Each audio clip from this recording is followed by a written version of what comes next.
നമസ്കാരം. സന്തോഷവും സമ്മർദ്ദവും അനുഭവിക്കാത്തവരായി ആരുണ്ട്? എന്നാൽ യഥാർത്ഥത്തിൽ ഇത് അനുഭവിക്കേണ്ടതിനേക്കാൾ എത്രയോ ഇരട്ടിയാക്കി സ്വയം അനുഭവേദ്യമാക്കുന്ന നമ്മുടെ ചിന്താഗതിയെ പറ്റിയാണ് നാം ചർച്ച ചെയ്യുന്നത്.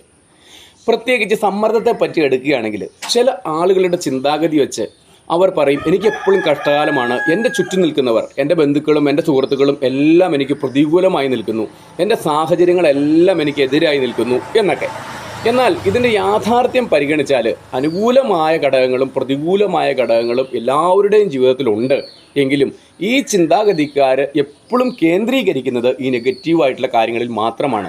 ഇന്നലെ എന്ന ദിവസത്തെ തന്നെ എടുത്താൽ ഇതിൽ കുറേ ഭാഗം നല്ലതും കുറേ ഭാഗം ചീത്തയും ഉണ്ടെങ്കിലും നമ്മൾ സമ്മർദ്ദകാരിണികളായ കാര്യങ്ങളെ മാത്രം ഫോക്കസ് ചെയ്യുന്നത് കൊണ്ടാണ് എനിക്ക് എപ്പോഴും കഷ്ടകാലമാണ് എന്ന് പ്രഖ്യാപിക്കേണ്ടി വരുന്നതും കൂടുതൽ സമ്മർദ്ദം അനുഭവിക്കേണ്ടി വരുന്നതും. അതുകൊണ്ട് ഇങ്ങനെയുള്ള കാര്യങ്ങളെ അവലോകനം ചെയ്യുമ്പോൾ തീർച്ചയായിട്ടും നമ്മളെ പരിഗണിക്കുന്നവരെയും നമ്മളെ അവഗണിക്കുന്നവരെയും പ്രത്യേകം കണ്ട് അതിനെ വേണം വിശകലനം ചെയ്യുവാനായിട്ട്. അങ്ങനെ പോസിറ്റീവുകളെയും നെഗറ്റീവുകളെയും വിശകലനം ചെയ്യുമ്പോൾ നമുക്ക് മനസ്സിലാക്കാം, നമുക്ക് സമ്മർദ്ദകാരിണികളായ കാര്യങ്ങളുള്ളതുപോലെ തന്നെ സന്തോഷകരമായ ഒരുപാട് കാര്യങ്ങളുമുണ്ട്.